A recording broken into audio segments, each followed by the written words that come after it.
Bushin Lounge radio show where we talk legacy, business, life, ministry, and everything around it through the lens of everything that you do in your everyday life. Today's episode will hit at home with real estate. Isn't just about the bricks and cash flow. It's about alignment, kingdom alignment, and business and entrepreneurial alignment. Here we got Octave Lindly, one of my good buddies and good friends who's been in the real estate industry for quite a good while. And he's an entrepreneur, real estate investor. He's a believer in Christ Jesus our Lord. And we're going to dive into all of this. We're going to explore the insights that Octave has, how he's aligned his business and his family and ministry life all together. And Sue, just kind of introduce yourself, Octave. Sure. Octave is the name. Real estate's the game. The Lord blessed me to quit my job just over 2 years ago. I was working as a federal employee for the Air Force and FAA, Army, and Navy. Traveled the United States to do it, and just realized it wasn't as fulfilling as my own plan, the what the Lord set on my heart to be able to have a little bit more time, freedom, and flexibility, be my own boss. Outside of the Lord, I like just follow the Lord, and then as long as I'm doing what he's promoting, and I can do it as I see and as he leads. So Yeah. that's kind of it. Just I'm sitting in an Airbnb right now. I've got a few of them, and just checking on it, seeing how it's going. The cleaner's cleaning, and I'm just making sure it's all good to go. And yeah, so that's about it. Other than specific questions I could answer. Yeah, yeah. So, um, I guess you're obviously single, no kids. I didn't talk about any family. I got, so. well, yeah, yeah, yeah. I'm just talking about outside family, like your whoever's around you, any siblings or any parents or whatnot. And so Right, that's yeah. what That's the I family for sure. The church family, the friends. Yep, dad, my brother. He's got all the kids. He's got seven, so I can hang out with the nieces and nephews. That'll work. That works for me. right. So you've kind of built a decently good sized president presence in real estate. You were in Kansas, as far as I know. You were also in Oklahoma. Where are you at currently with that? Oh yeah, sure. So all the real estate currently is Oklahoma and Okay. Oklahoma City Metro, from Choctaw to Del City, Midwest City, Oklahoma City, Southeast, Southwest side, more, and I believe that covers it all. But I have one in Kansas and sold it last year, and kind of I look around. I'm not in the expansion mode right now. I've just finished up a few properties I bought last year, and just really maintaining what I've got, and looking forward to kind of branching out, seeing what else comes along. If a great deal comes along, I'll pick it up.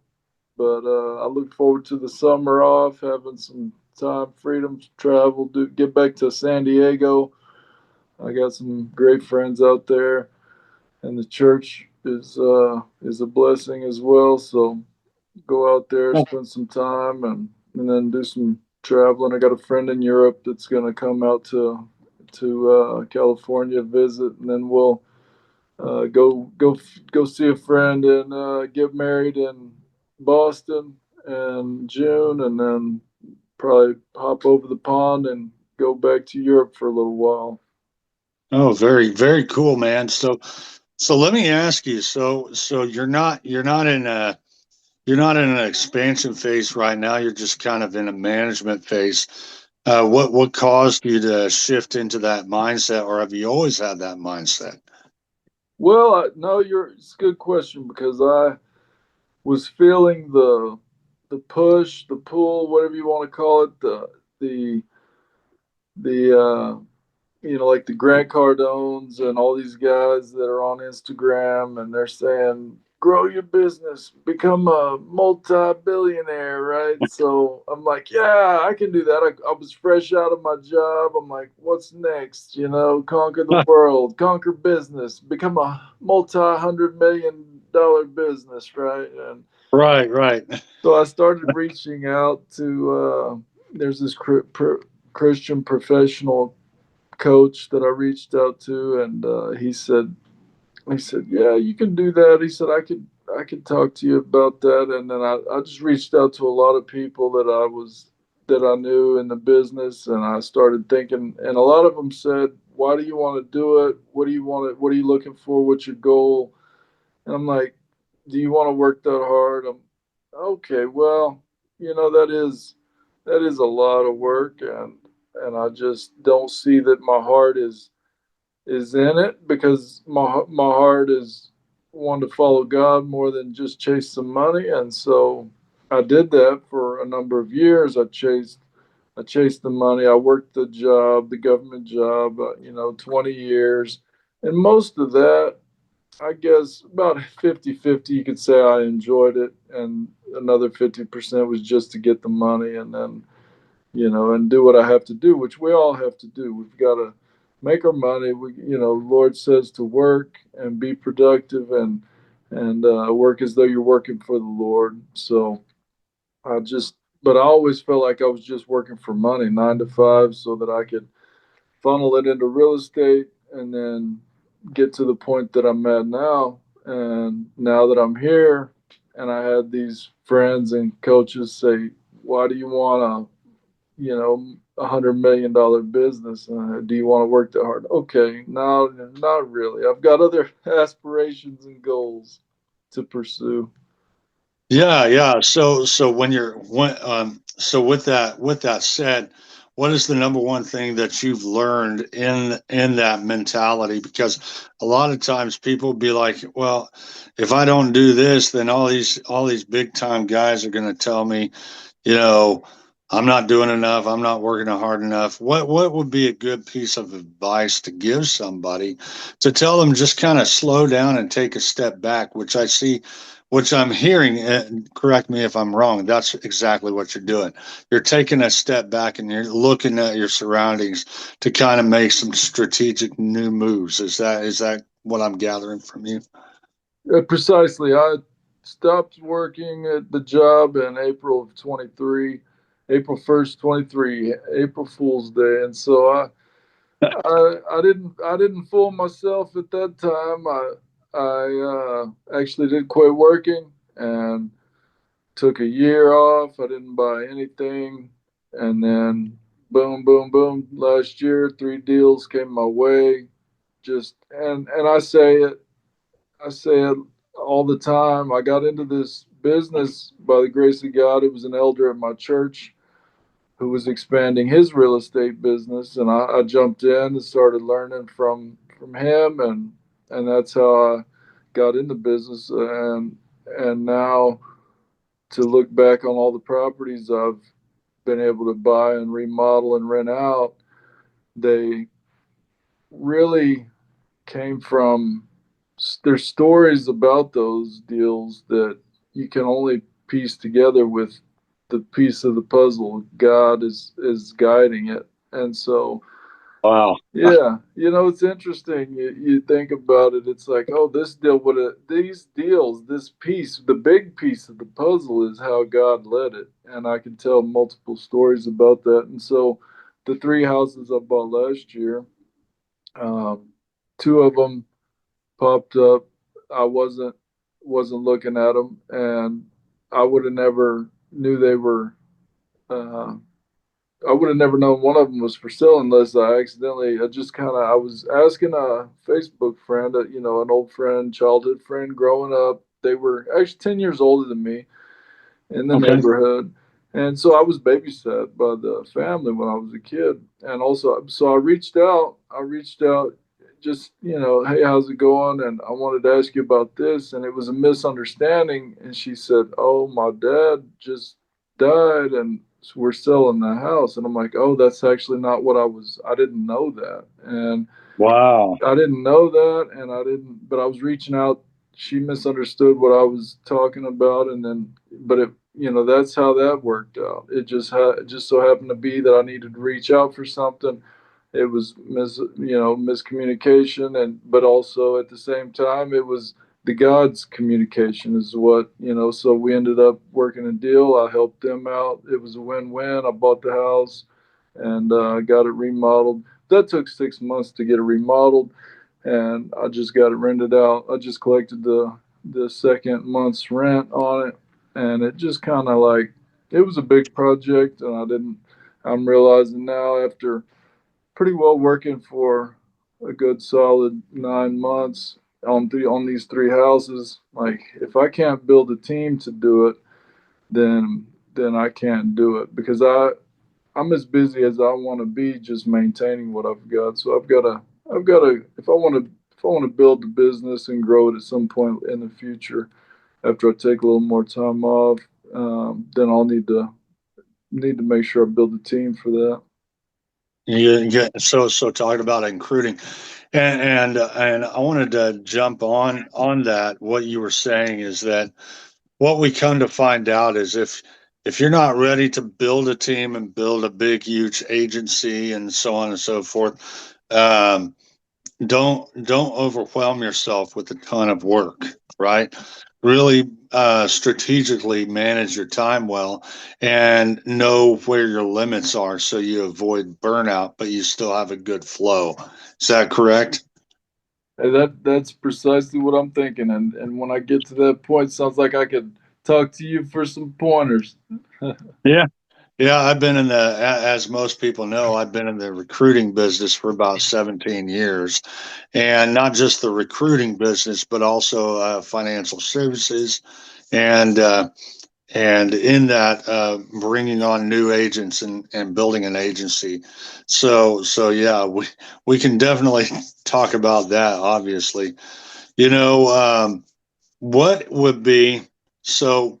What was with that said, knowing how to manage your time well, knowing how to take a break when you need to take a break and go when you need to go. Um, when do you see a point in your life that it's time to start hustle and go find a new property or do that because you've had properties, right? You've had properties here and there. What causes you? What's that moment that causes you to start in hustle mode? Oh, What? probably be if I got married and she said it's time. Other than Right. that, I think I'll just let things kind of just come to me the way that they have. I haven't really. I used to chase deals. I used to look, and I guess I still do. It's in my blood. It's in my genes to look for a good deal. I enjoy that part of it. I It's enjoy kind of like a finding game. It's kind of right. like a game. You're right, and I have recently considered buying turnkey properties that are ready to go. I don't have to remodel them, and that's that's possible. It's just a lot less lucrative right now. They used to be, pre-COVID, you could buy a house at market price, ready to rent it out, and you could make a couple $100 a month. Mhm. But not so much today. It's really not happening that way with high prices and high interests and high taxes. So just kind of got to reevaluate and see, but we'll see. I don't know what the forecast is for the economy. I've tried to figure it out over the last few days. Honestly, I spent some time and I'm like, these economists, they're admitting that they're not hitting the marks that they thought, and but they're still shooting out forecasts, and there's a lot of people saying that, been saying it for a long time, that crash is coming. So I don't know. I tend to be a little bit more hopeful, um, than negative, and that's been something in the personality type that I have to consider is, well, if I'm really gonna be able to forecast a crash, I can't be so hopeful, I guess. but I'm not really.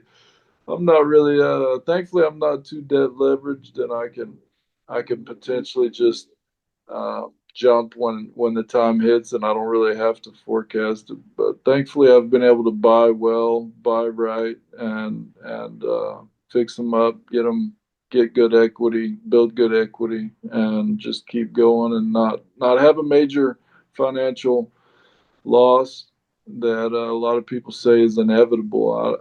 I don't promote that. I would say don't tell yourself that you need to have some big financial loss to learn a lesson. I haven't, and I won't tell people that. I'm gonna say, Lord, let me just keep going and keep winning and not losing. Yeah. Yeah. So that's key. It sounds like you go to God first when you're doing all this stuff, and how much. And so when you were chasing the dollar, like you said in your previous life, you were chasing the dollar, and then you came into here and you just kind of put the brakes on, and you just kind of let trusted God with the whole deal. On either side, you may not be making as much money as let's say the hustlers out there and everything like that, right? And even you, when you were working for the man and such, and you were putting that out, did you have more stress when you were putting it out and doing it on your own rather than taking a step back and letting God just kind of handle most of it? Which one gave you more stress? Which one Let me gave you go.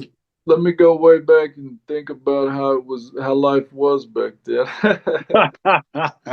But definitely, I can obviously say that the Lord provides the peace and tranquility that comes with the peace that surpasses all understanding. When you hear, I just recently had, wow, four plumbing problems, like bam, bam. When the third one hit, I'm like, Whoa. oh, third one's the charm. Okay, that's gonna be it. Oh no, there's another one. Okay, wow. So, you know, big plumbing problems that required a lot of work, concrete slab cuts, and jackhammering, and just a lot of digging and a lot of time and effort. So I just don't let it razzle me anymore. And at this point, I've decided as well. It's just if I buy a project, I'm gonna have to make sure I buy it right. If I know it's gonna take 6 months, you just make sure you build in that holding cost. You project things well and do your diligence. But yeah, before Christ, I was always raised with God, and I was baptized young, and my parents raised me in the Word, and I believed early in life, and so God's always been at least in the back of my mind. And so once I put him back in the front, did my own thing for a while, and I thought I was doing well, but yet it just didn't wasn't fulfilling. There's you have the American dream, right? I had it in my early 20s. I had the house, the cars, the motorcycles, the boat, all that, but it wasn't fulfilling. I had a girlfriend, and it's just like, well, but we're not on the same trajectory with faith, and I was kind of revisiting that. And so once I got that back in the number one place, letting the Lord provide it, thankfully He's given me faith, and I've acted on that to receive it and be thankful for it. So it's smoothed out a lot of things, and when I'm in the heat of the moment, I might still mess up. We all do, but we can quickly recover, and that's the goal. Awesome, awesome. So yeah, man. You know, let's. I want to talk about what how would a real estate investor or an aspiring real estate investor, what is the first thing that they need to do, if anything? What is and what is the what is a general process that they would need to take in order to get into the process and start becoming successful, but not just successful in a big, grandiose way of things, but successful each step while building that wealth and being a good steward in the investing process. Well, you said it right there at the end. You answered it. Be a good steward. So, how do you be a good steward? You have to know what you're spending and you have to be able to track it for the IRS, for Okay. yourself, for God, for the IRS. So, get a business bank account, start using that business for business, separate your business and your personal finances. That one took me a few years to really do to decide I needed to do it, and once I did it, it was just so much easier for bookkeeping, and I was not a fan of it. Still am not a fan of it. I'd hire out bookkeeping, I'm in the market for another bookkeeper. He just recently got so busy with life that he said he couldn't continue. So, yeah, let me know if you know of someone, or maybe a listener could shoot me a message. Let me know they've got a good bookkeeper. Yeah, yeah, yeah. Yeah. So, any of you all listening, if you're a bookkeeper or you know somebody who is, contact Octave and hook him up, guys. He's Thanks. looking. I'm out. Yeah, I'm there. I'm looking. I'm in the market. We'll see. I know there a lot of a lot of like, oh, what are they, remote bookkeepers in different countries who do that sort of thing. That's actually my last one. I met him in the church in the Philippines when I was out there. So we'll see how Okay. that, yeah, see how it goes, because it that bookkeeping gets expensive here in the States. A good 200 an hour may be the average. I mean, I know they go up to 250. One of them I had a quote from recently. So Okay. yeah. Very good. Yeah, yeah. So, Keep your options open for those remote workers that are making themselves available. It's, when I was in Thailand, I got some suits made out there. It's oh, cool. take advantage of the options of the world market. Yes, yes. That's so good. And you Depending on know, the tariffs at this point, right? But yeah, uh, yeah, we had our political podcast with our mutual friend Colin a couple episodes ago. So nice. Yeah, yeah, yeah, yeah. cool. So, how do you balance bold strategy with biblical wisdom? Well, how would you balance that? Mm, well, you got to know your biblical wisdom, right? So Yeah. prayer, you know, prayer oftentimes will remind me what the word says, and guide me, and talking to people and getting advice. Those are the go-to: prayer, scriptures, and advice. Prayer, scriptures, and advice. Hmm. And this isn't just advice from anybody and everybody. This is advice from like biblical mentors and Right, mentors that are in the field that you're in, right? right. And it's amazing, the community in real estate, how faithful they seem to be. They profess, and it's all over. I couldn't believe it when I was in San Diego. I went to a real estate group out there, and they're up, these multimillionaire investors are up there talking about their faith and how they've been, how their businesses are really nothing without the Lord, and how they're guided by God, and the way that they give back in the communities, and then, their ministries, and it's just like, wow. I was really floored by that. I had no clue that I thought that was just the little Oklahoma City real estate group thing, but it's really good to see that there. I mean, of course, there's bad actors and everything, but I think I think real estate is so important that it really needs to be a honest business, and I think God knows that. So I think He helps honest people get get ahead in real estate, so that we can influence people, so that we can influence the markets and the politicians, and because real estate is such a huge investment that they're not making any more dirt, right? So God's not making any more dirt, so He wants to make sure the right people own what He's made for a Yeah. short time, right? Yeah. So, going off of, and three big time real estate investors come to mind, of course, you got Robert Kiyosaki, Grant Cardone, and then, of course, whether you like him or not, Donald J. Trump, right? You got those three big time real estate investors. Have you learned anything specific from any of them? What would be something that jumps out at you? Let's see. So Robert Kiyosaki, I read the book Rich Dad Poor Dad, right? Uh huh. And Uh huh. I suppose assets, just kind of really making sure you plug in your assets and your liabilities on the right lines, and knowing which is which, and your personal residence you live in is not an asset, right? It's something that you actually have to.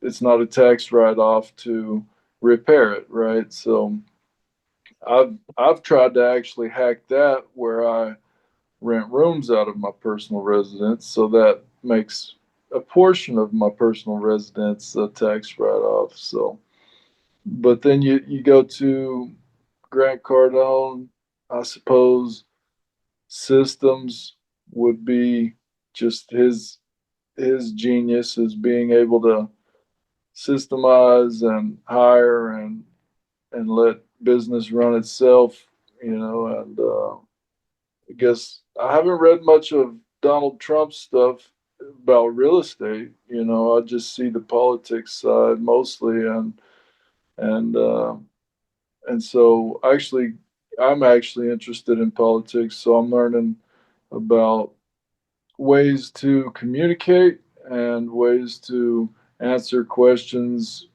that are thrown at you, that they're trying to goad you and lead you in a certain way, and I can just now, after learning some of these, watching him, I can just answer a question and say what I want to say, and it might not have anything to do with the question. Yeah. Just communicate, make sure I can learn to communicate well. That's going to be important, I think, if I get elected to office. you know, uh, it was funny. So one of the biggest real estate books that Donald J. Trump have was the Art of the Deal. Right. The Art of the Deal. And I've only heard snippets of that story a little bit, or of that book here and there, just a couple of random stories that, he had a bunch of bankers in there, and they were about to make him go bankrupt, and he had them all in a meeting, and they're talking, and they're trying to, and he gets up there and he says, "Hey, by the way, no, you guys owe me. All of you owe me." And they're like, "What? What kind of crazy guy is this?" And he's like, "Nope, you need me." Because if you take that building away and it goes down and goes condemned, then your city goes to shit. Yep. And I he heard said, that one recently. "You need me." Right? Mm-hmm. Another one was, he drew up this gorgeous building. I think it ended up being Trump Tower. It's one of these beautiful, gorgeous buildings in New York, right? And then he drew up another building that made it look like crap. Okay, just on purpose.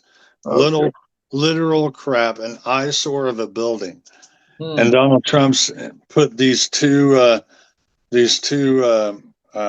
blueprints on the table, and he says, or he puts one of them on the nice one on the table, and he's closing for the deal, and he says, "Hey, I'm going to need such and such money for this building to be built."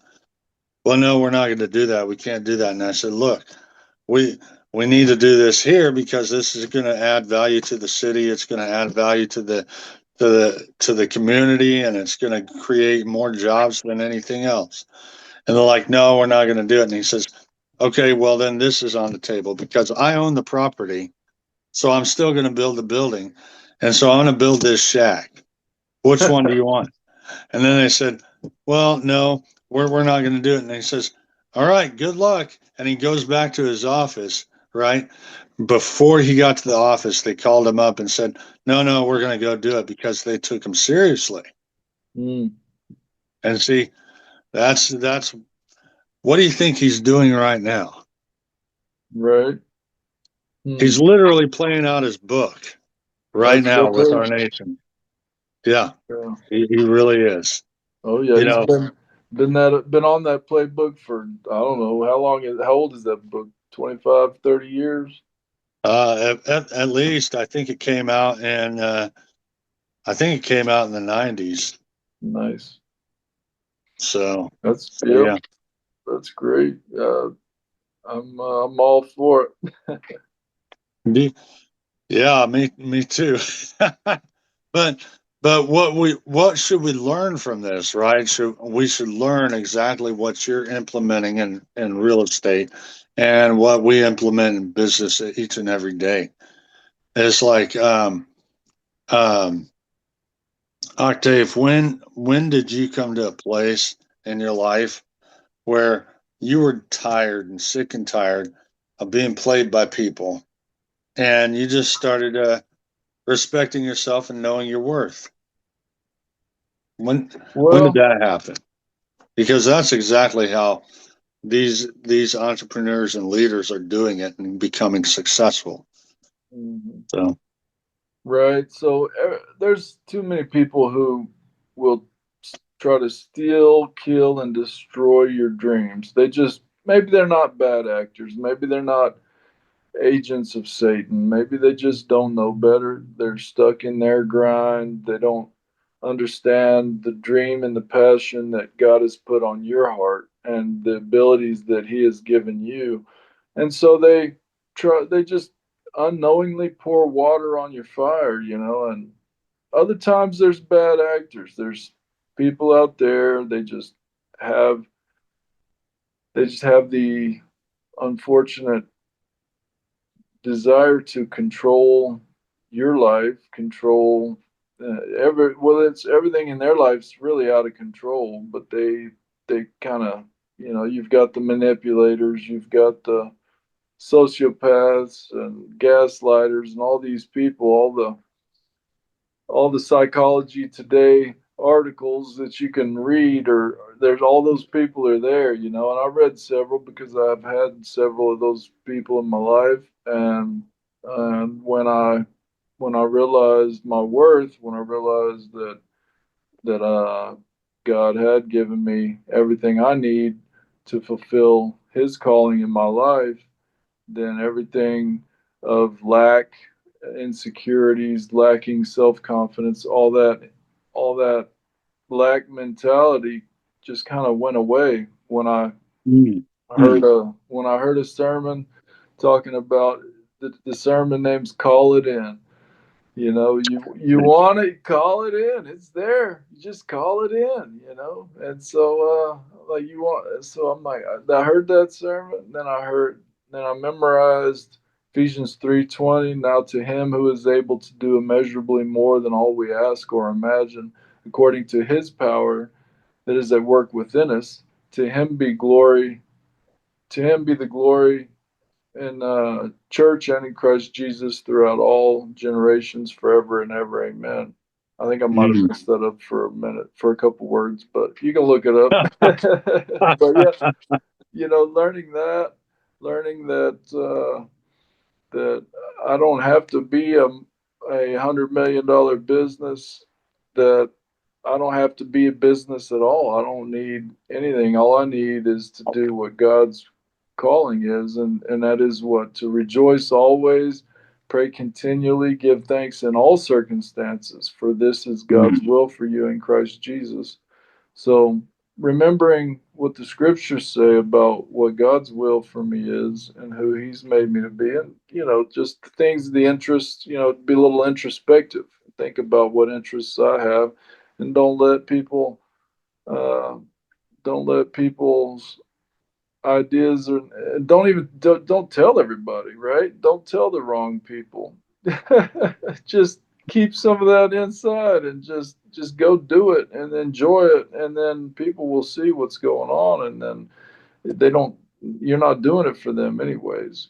So I learned it kind of the hard way, getting married, you know, letting her talk me into marrying her. It wasn't a good. Already saw red flags, but I was lacking confidence and self esteem, and she had a lot of good qualities, just didn't use them in the right ways, and I just didn't think that I was going to get anything better because I had been hit multiple times, and I just thought this is the way relationships were, and I guess I got to just go for it. She wants to marry me, let's go for it. Well, that taught me, you know, unfortunately, I hate to think that God uses certain people to shake his people into reality, but I feel like she was used to shake me into reality, into his reality of love, joy, peace, patience, kindness, goodness, gentleness, faithfulness, and self control. It reminds me of Samson. See, Samson had the ability to learn from God if he chose to learn from God, but he didn't. He chose to be a, a pretty sideways individual, and when he did, God's like, well, shoot, he's going to have to learn the hard way, you know. Mm, And right. I have a similar situation in that. So I didn't come from anything better. I had a situation with my choice of people and build Mm, relationships with, and when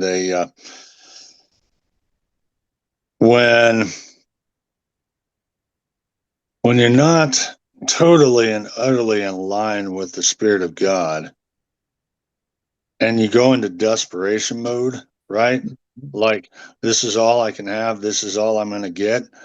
You settle for something that's not even the purpose of God, right. and that's just kind of what it reminds me of. Earlier Right. today, earlier you were talking about. I wanted to jump back onto this though too. Earlier you talked about you know how the Lord's going to provide for you in ways, and it reminded me of Luke 16:10. It says, "Whoever is faithful with little is faithful in much." So when Yeah. you first got into this industry of real estate and being a real estate investor, you had to start small, right? And you had to work yourself through that in order to get what you got today. Is that correct? Yes. Yes. I was not not born with a silver spoon in my mouth. I was taught to work, and I was taught by example. My parents, they lived out prime example of Dave Ramsey, and that was what they knew, and that was what worked for them.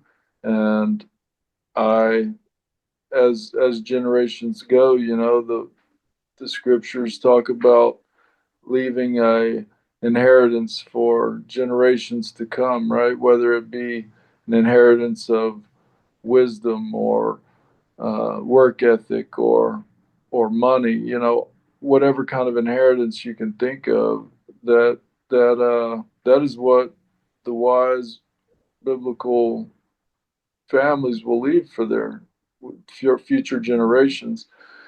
So definitely, I've been given a lot. Much will be expected, and I think about that, and many areas of life, you know, what I am called, how I'm called to. I'm justice oriented, right? And justice and grace, right? So I've been forgiven much. I will be, I have to forgive others, if I don't, Mm. so there's a lot that I could say about that, and to be able to see people that have a lot more than me. They started with a lot more and they've grown it to a lot more financially. That's great. I can appreciate that God has given them that blessing, not be jealous of it, and I can sit back and say I don't have to chase after that. If it comes to a point where I am in a partnership, and I'm in a mastermind or in some other kind of educational group or learning environment, and I get triggered to where I want to go blow out $100 million business. If it's what God puts on my heart, then I'll go for it. That's great that you say that because I was going to jump in on that before. Earlier you were talking about prayer, prayer being the first thing. How do you know when a deal looks right but something just feels off about it? You get that check in your spirit. Let's talk about this discernment and decision making process. How does that look for you? So with business, I suppose it's usually a financial thing. It's it's just been a numbers game. If it's profitable enough and I know how to do it, I can I can spend some time doing it. Right? God's Hmm. given me the ability to not have to work for somebody else. So when I'm digging a ditch, sometimes I think, oh, I could hire somebody to dig this ditch, but it's physical work, and I'm not out there doing too much physical labor, so I can do a little bit. I pray about it, and seek God's guidance, but it's what I guess his the skills he's given me to. I can go backtrack to when I started working for the elder at the church as a realtor, and then Hmm. and then a woman I graduated high school with saw that on my Facebook. She calls me, "Hey, my grandma's house. She grew up in my neighborhood as well. My grandma's house down the street from you she I need to sell it. She gave it to me. She needs to go to a nursing home. We got to sell it. Okay, I'll try to sell it for you." And this was in 2009, or maybe January 2010, and I put it on the market. It was a tough market. You really had to have a nice, Oh kind yeah, of turnkey 2008 through house, 2000. Yeah, yeah, right? To make yeah. that sale. There's a lot of competition out there. So after 6 months of trying to sell it on the market and it didn't sell, she accepted my offer to buy the house, and I had butterflies in my stomach. First rental property. I owned the house down the street, and I had already bought that house, and I finally, it's like, okay, I'll buy it. But butterflies in my stomach, and my broker came and looked at the house. He said, "Yeah, if you can get this house for that price, that'd be a good deal for you." So I went ahead and Mm. I did it. I had butterflies in my stomach for two or three house purchases, and after that, I was confident and I knew what I was doing, and so God gave me the skills to be successful at it, and I honed them. I didn't just get them out of the blue. I didn't sleep on the book of property management and just all of a sudden absorb all the information. Right? It just takes a lot of reading and practice. I used to write down questions. What am I going to ask these people who are 20, 30, 40 Mm. years older than me? How am I going to ask them, about their living their life? you know you get to know somebody before you rent them the house a little bit, you kind of find out who they are, and if they don't align with your the rules, and the rules are the same for everybody, and if they don't align with the rules, then they can't stay there. So anyway, Yeah. that's yeah. You gotta figure out how to talk to people and ask them their personal questions, and be able to not be timid about it. Yeah. And so when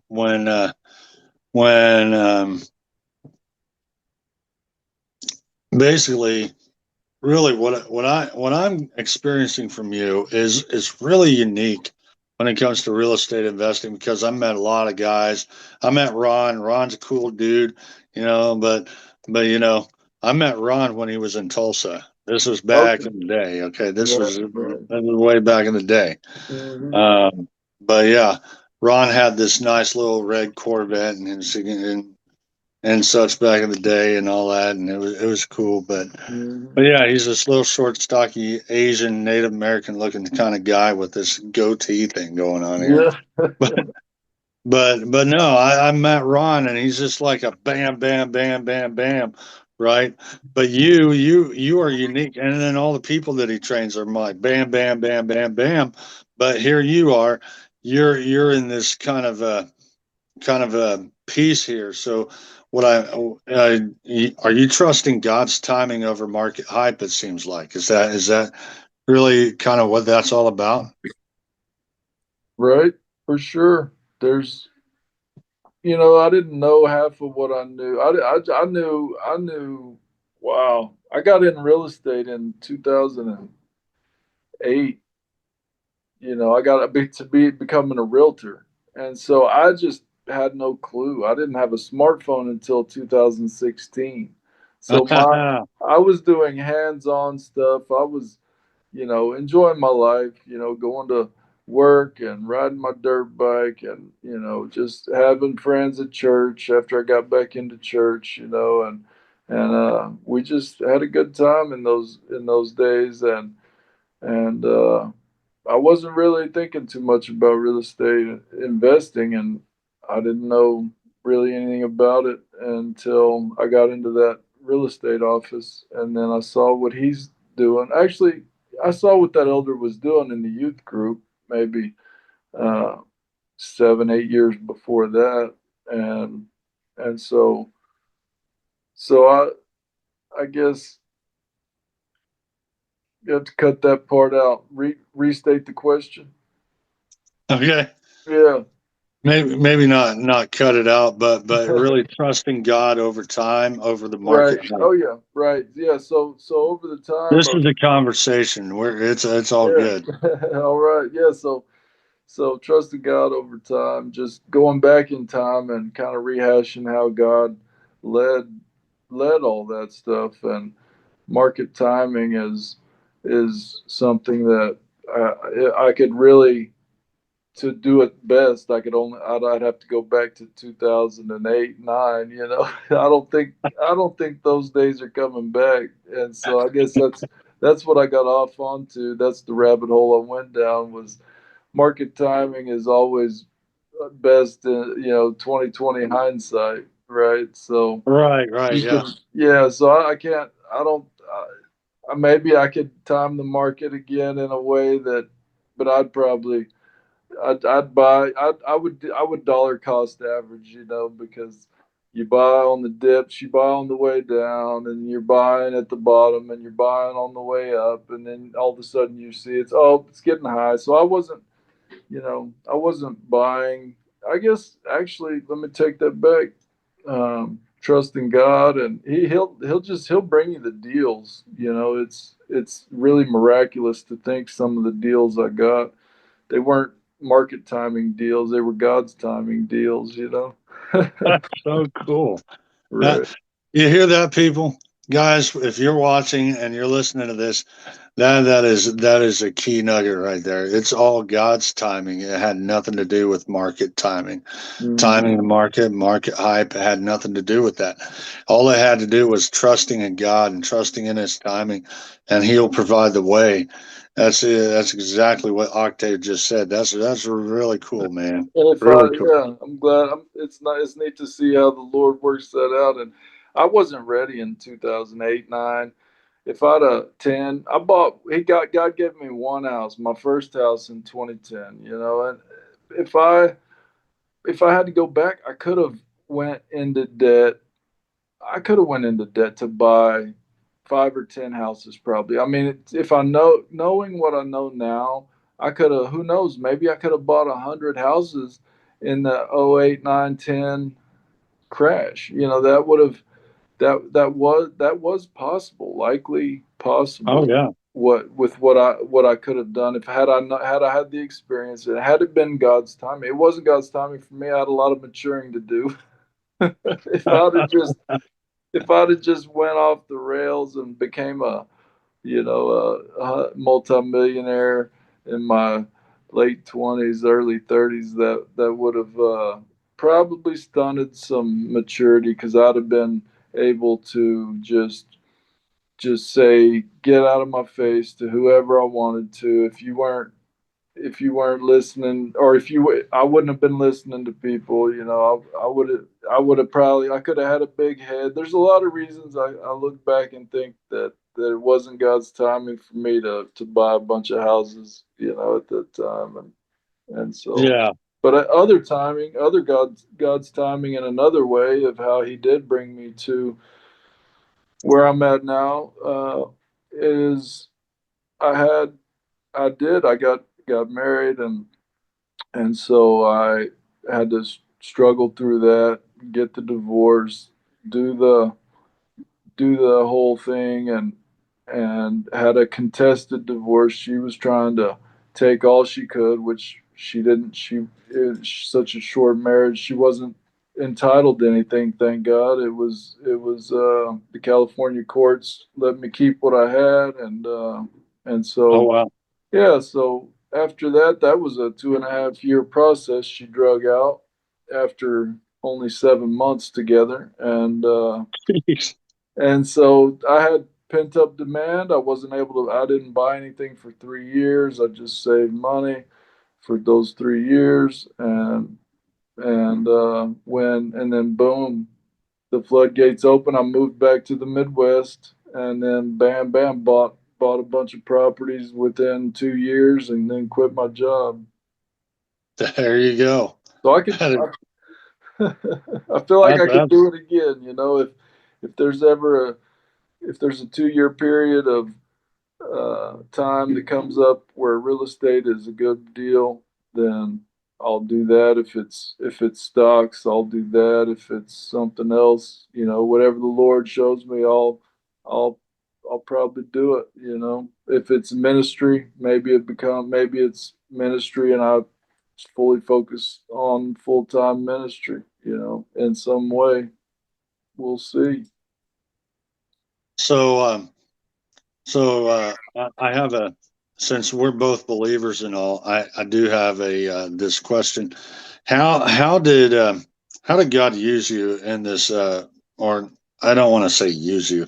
How did you partner with God in his mission of reconciling humankind within your real estate ventures, within your real estate business? How has God utilized your skills and abilities to do that? I can think of Colin, but we can talk about others as well. So what do you think? Oh, let's see. The ability to, I guess, just be satisfied with what I have, and not feel the need to go get more. That's one message I could share with people, to not just redraw the line. Don't continuously say, "Oh, well, I hit this goal of, whatever." Back in the day, I used to say 10 houses paid off, then I'll be good. I can retire and do, and so remembering remembering the days when you had you had that goal, and then you know, don't redraw the lines and, oh, now I got to get 100 houses paid off, right? And Oh, I gotcha. Yeah. yeah, helping others, being able to go to Zambia on a mission trip with my spirit parents, I call them. They they uh, they adopted me in Colorado Springs, my first out of Oklahoma job, and the church there. Mm. Their son was living in Texas at the time, so they adopted me as a son, and fed me and took me around Colorado. So uh, being able to do that for other people, and go spread the love, show the love. I went with them. They've been going to Zambia for 8 years or so, and they're 81 now. So Wow. yeah, she just said she might not get to go this July, just depending. So we'll see how that goes. But yeah, the ability to not have to hire people that are shady, you know, to be able to hire people, pay them well, treat them well, and be able to be able to make a nice house and do and treat the renters well. Give them good deals. It's just like a win-win concept. You know, it used to be how I could save a buck and a dime and put it in my pocket. Now it's like I don't really need to do that. I gotta make sure everybody's winning. Yeah. And 100%. you know, help others. Anybody that wants to talk real estate, I can do that for days. Yeah, Yeah. absolutely. And so just wanted to give a quick final thought on that. Um, leave our, if you were to do anything today, leave our listeners with one principle, whether they're doing real estate or they're in any other form of business or entrepreneurship. What's kind of a wisdom that you could leave them, or some principle that you could leave them? Okay. Micah 6:8. And the Lord has told you what is good, to do what is right, love mercy, and to walk humbly with your God. Mm, And everything else will fall in line. that's so good. Right? Micah six Integrity. eight. What's that? Micah Micah 6. 6:8, right? Yep. It's actually Yeah. on the back of the Bible that the spirit parents gave me, the study Bible. Oh, Yeah. And yeah, to have right. that integrity is key, you know, doing what is right when no one's looking. And Doing what is right when no one's looking. yeah, That's good. the big things the big things everyone want come from the small things nobody sees, you know. And that's actually a Craig Groeschel sermon series. Big Yes. small things, big difference. Yeah. Yeah. I remember that one. That was a good message. That was a good Yeah, message series. for So, sure. so Octave, if if people wanted to reach out to you and get into real estate investing, or wanted to get some advice on their property and they want to sell it, how can they? What's the best way they can get a hold of you? Where can they get a Oh, hold of you? sure. Look me up on socials. Octave Lindly, easy to find. OctaveLindly. Instagram, Facebook, and email octave.lindley@gmail.com. All right, guys, you heard it here. So again, guys, if this episode sparked anything in you, anything, don't sit on it.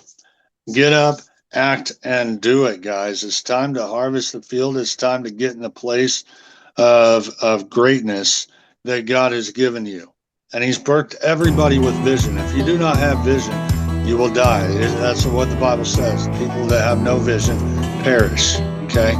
So, guys, if you don't have your vision, ask God about your vision, and be the warriors that He has called you to be. And so, again, this is Jason Murray, Octave Lindley here. We're ending our show today. This is the Bushin Lounge radio show. stay disciplined, stay aligned, and keep building the way that the Lord tells you. And if this really hit home for you, like and subscribe to the channel, and we'll talk to you soon.